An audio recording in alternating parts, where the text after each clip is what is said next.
Magandang tanghali mga ka-viewers. So nandito po tayo ngayon sa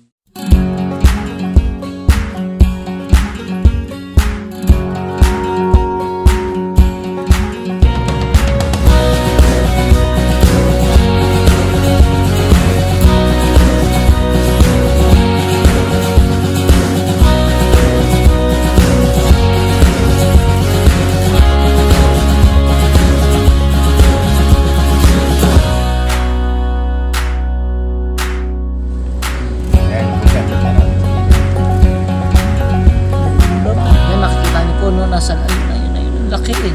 Ganda. Kakalika ng Panginoon. Kasi yung matilabunan. Kung yung bulkan na yan nagawa ng Panginoon, how much more yung problema mo hindi matapos-tapos, hindi mo mapagtagumpayan. Kaya ng Lord, ma-overcome mo yun. In-overcome na nila. So nandito na po tayo ngayon sa San Fernando Multipurpose Hall.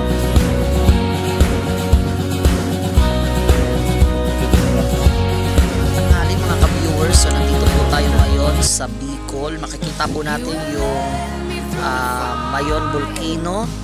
At ito pong inaapakan po natin ay lahar. So hindi po yan, akala po natin no, ordinaryong lupa. Pero nagmula po yan sa bundok, ay sa bulkan. So yun, kasama po natin ang chairman, CEO, president, si Pastor Ibanez. So, kasama po natin ang team. Ayan. So, pa-subscribe na lang ng channel. Ito na kayo, ito.